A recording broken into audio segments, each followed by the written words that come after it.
민족으로 살아왔던 우리나라가 다시 한번 이 시대 가운데 영적으로 거룩하게 삼가 더러운 것을 피하고 하나님으로 인하여 거룩하고 깨끗한 성민으로 다시 한번 거듭나야 될 줄로 믿습니다.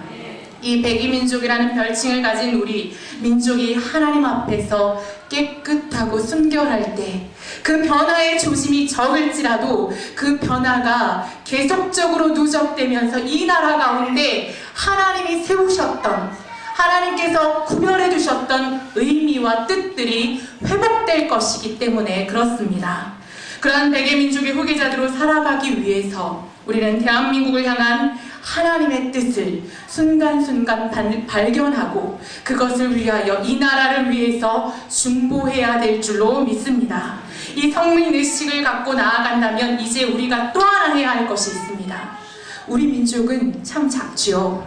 땅덩어리도 작고 참 많은, 정말 수많은 외세 침입을 받았고, 그리고 순간순간 우리는 여러 가지 한대 상황 가운데 부딪힙니다.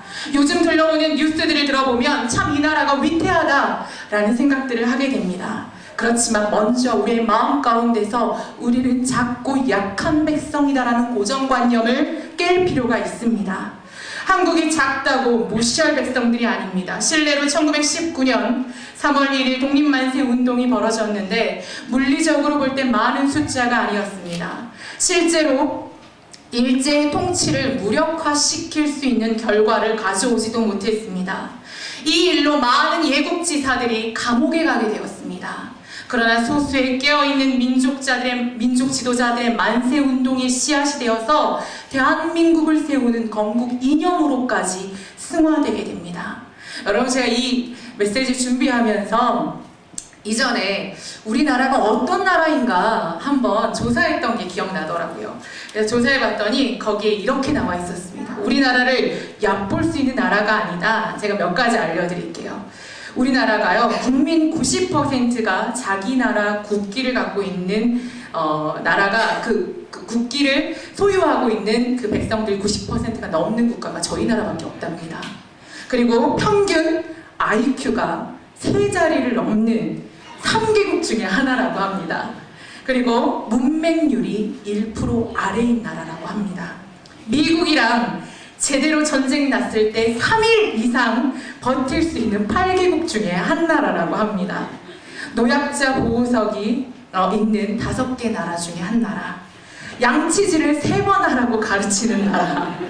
그리고 세계 각국의 애니메이션의 업계에 중요한 직무를 맡고 있는, 실무에 다 들어가 있는 나라 중에 한 나라라고 합니다. 문자가 없는 나라들에게 유엔이 제공하는 문자들이 있는데 그 중에 한글이 들어간다고 합니다. 아나바다 운동을 제일 첫 번째 시작한 나라, 가장 그 힘들었던 IMF를 단번에 아주 짧은 시간 안에 극복한 나라. 그리고 이거는 믿거나 말거나인데요, 유럽 통계에서 세계에서 여자가 가장 이쁜 나라입니다. 자긍심을 가지십시오. 그리고 미국도 무시하지 못하는 일본을 무시하는 전 세계에서 가장 배짱 있는 나라라고 합니다.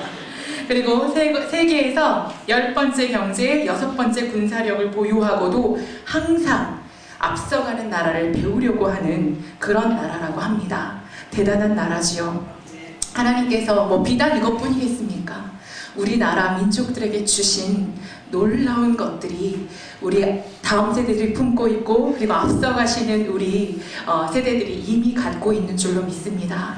하나님께서 이 나라를 동방의 예루살렘이라고 하신 이유가 무엇이겠습니까?